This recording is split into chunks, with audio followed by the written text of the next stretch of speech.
వివాహ పొంతనలు ఇవి కూడా ఇంపార్టెంట్. చాలామంది ఇవాళ ఇవే ఫాలో అవుతున్నారు.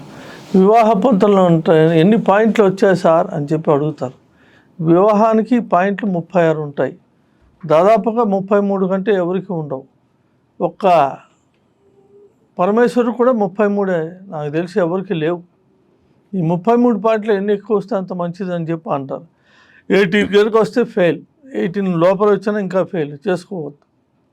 20 వస్తే ఏమో చెప్పలేం, 25 కనుక వస్తే ఆలోచించవచ్చు, చేసుకోవడానికి అవకాశాలు ఉన్నాయి. అయితే ఇంతకంటే ఎక్కువ వచ్చినది 25 నుంచి 33 మధ్యలో కనుక వస్తే ఎక్కువ ఉండి చేసుకోవచ్చు అని చెప్పి, అది మంచిదే. కానీ అదొక్కటే కాదు. ఈ 36 పాయింట్లు ఏంటంటే అంటే వీటిలో ఫస్ట్ ఆఫ్ ఆల్ చూడాల్సింది నాడీకూటం. నాడీకూటంలో వచ్చేటప్పటికి ఆది నాడి, మధ్య నాడి, అంచెనాడి అని చెప్పి ఉంటుంది. ఈ ఆదినాడి వారికి ఇవ్వకూడదండి. అట్లాగే మధ్యనాడి, అట్లాగే అంచెనాడి కూడా ఇవ్వకూడదు. ఈ కాకుండా వేరే వేరే నాళ్ళు కనుక వస్తే దీనికి 8 పాయింట్లు ఇస్తారు. నాడీ కూటం కనుక బాగుంటే మిగతా కూటానికి ఎట్లా ఉన్నా మనం తట్టుకోవచ్చు.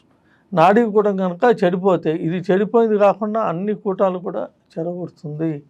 2 రాశి కూటం, దీన్నే భకూటం ఉంటుంది. ఇది కూడా ఇంచుమించు 1 పాయింట్ తక్కువ, అంతే గట్టిది. భకూటం అంటే ఏంటంటే మీ జాతకంలో మీది సపోజు ఒక రాశి ఉందనుకోండి, ఆ రాశి సపోజు తులారాశి తీసుకుందాం. తులారాశి వాడికి షష్టాష్టకాలు ఇవ్వకూడదు. షష్టాష్టకాలు అంటే ఏంటి? ఇప్పుడు లెక్క పెట్టండి. తుల నుంచి ఇటు 6, ఇటు 8, షష్టం అష్టం, అష్ట కష్టాలు ఉంటాయి. 6వది కనుక ఉంటే భార్య పరమశత్రువు ఉంటుంది. ఇంటికి వస్తే చాలా బగబగలాడిపోతూ ఉంటారు. ఇది చాలా ఇంపార్టెంట్. నా దగ్గరకు వచ్చే బోర్డు జాతకాలతో ఇది ఉన్నది, మనం ఇవి చూసాం. ఇది చాలా చాలా అరిష్టం ఉండకూడదు. షష్ట అష్టకాలంటే తులారాశి మనకు 1 అనుకుంటే, దీని తర్వాత వృశ్చికం 2, ధనస్సు 3, మకరం 4, కుంభం 5, 6 వచ్చేటప్పటికి మీనరాశి వాడికి, తులారాశి వాడికి సెట్ కాదు. దీని తర్వాత వచ్చేది మేషరాశి నెంబర్ 1. దాని తర్వాత వచ్చేది వృషభ రాశి వాళ్ళకి ఇవ్వకూడదు. తులారాశికి, వృషభ రాశికి రాశ్యాధిపతి శుక్రుడు అంటాడు, ఇది కూడా ఫెయిల్ అయిపోయింది. అట్లాగే 8 + 7 ఎంత 15 పాయింట్లు అక్కడికి వచ్చాయి. 36 పాయింట్లు ఇది కనుక వస్తే ఇక వరుస పెట్టి వర్ష కూటమి, గ్రహ కూటమి, తర్వాత యోని కూటమి ఇవన్నీ ఉంటాయి. ఇవన్నీ కనుక చూసుకుంటే 1 ఇవన్నీ ఎక్కువ ఉండవు. ఇట్లా 6, 5, 4, 3, 2, 1 గ్రహమైత్రి అంటారు. గ్రహమైత్రి అంటే ఏంటంటే తులారాశికి సంబంధించిన వాడిది శుక్రుడు కాబట్టి, శుక్రుడు యొక్క మిత్రులు శనీశ్వరుడు కానీ లేకపోతే బుధుడు కానీ మెయిన్ వీళ్ళది కనుక ఉంటే గ్రహమైత్రి బాగుంటుంది. అట్లాగే నక్షత్ర మైత్రి, విశాఖ నక్షత్రానికి అధిపతి ఎవరు? గురువు అనుకుంటే, గురువుకు సంబంధించిన మిత్రులు ఎవరు? సూర్యుడు, కుజుడు, వీళ్ళు ఉంటారు. వీళ్ళకి మనం ఇవ్వచ్చు. చంద్రుడు ఇద్దరికి మిత్రుడే కాబట్టి చంద్రుడు కనుక ఇస్తే యావరేజ్ ఫలితాలు వస్తాయి. అట్లాగా లెక్క వేసుకొని చెప్పాలి. చెప్పడం కనుక ఉంటే ఒకళ్ళకి ఒక్కటి వస్తుంది. ఈ నాడీ కూటమి కనుక చెడిపోతే, మరొకసారి చెప్తున్నా, ఇది కనుక ఉంటే మొత్తం అంతా కూడా చెడిపోతుంది. దీంతో పాటు ఏం చూడాలంటే, ఎవరికి ఈ మధ్య చూడటం లేదు జాతకాలతో. ఇవి ఆరుఢం ఒకటి చూడాలి. ఆరుఢంలో ఉపపదార్థం అని చెప్పి ఉంటుంది. దీని ప్రకారం అంటే 1, 2, 3, 4, 5, 9 ఉంటాయి. ఈ 9 కూడా అట్లాగే 12 కూడా ఉంటుంది. 12 కూడా ఉపపదార్థం నుంచి, అక్కడి నుంచి ఏ నక్షత్రం అయితే గ్రహం పడిందో అక్కడి నుంచి 12 కనుక ఏ గ్రహం ఉన్నా కూడా, ఏ గ్రహం లేకుండా ఉండాలి. ఏదైనా ఒక గ్రహం కనుక ఉంటే అది పెళ్ళి ఫెయిల్ అయిపోద్ది. నిప్పుల మీద నడిచినట్టే సంసారాలు ఉంటాయి. కనుక ఆరుఢం చూసుకోవాలి, ఇది చూసుకోవాలి. తర్వాత జాతకం అనేది చాలా ఇంపార్టెంట్. ఇందాక నేను చెప్పినట్టు పాయింట్లతో సహా ఇది బాగుందా లేదా, ఇది బాగుందా లేదా కాదు. దీంతోపాటు ఇంకా చూసుకోవాల్సింది ఏంటంటే లగ్నాలు. మేష లగ్నం వాళ్ళకి తులా లగ్నం ఓకే. ఎందుకంటున్నానంటే ఈ రాశుల్ని 4 రకాలుగా చేశారు. అట్లాగే లగ్నాలు కూడా ఆటోమేటిక్గా 4 రకాలు ఉంటాయి. ఈ 4 ఏంటంటే, 1 అగ్నితత్వం, 2 భూతత్వం, 3 వాయుతత్వం, 4 జలతత్వం. ఏమంటే ఒక చిన్న ఉదాహరణ, అగ్నికి నీరుకి ఎక్కడైనా సెట్ అవుతుందా? అవ్వదు కదా. జాతకాల్లో కూడా అంతే.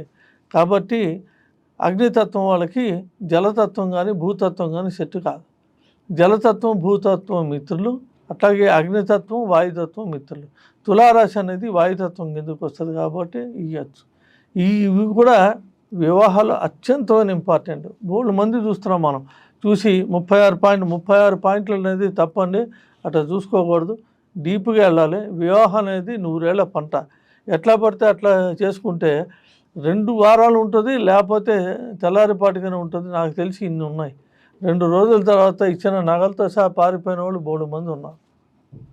కనుక వివాహం అనేది చాలా ముఖ్యంగా చూసుకోవాలి. 2 సప్తమ స్థానాల్లో కనుక సూర్యుడు ఉన్న వివాహం ఫెయిల్, కుజుడు ఉంటే వివాహం ఫెయిల్, రాహు ఉంటే అసలు పెళ్ళే కాదు.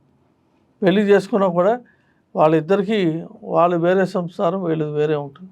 అట్లాగే కేతువు ఉన్నా. ఇప్పుడు దీన్ని బట్టి అర్థమవుతుంది ఏంటంటే సూర్యుడు, రాహు మెయిన్, కుజుడు ఇంకా మెయిన్. దీని తర్వాత వేరే గ్రహాలు ఉండవు బట్టి ఆ పొజిషన్ చూసుకోవాలి.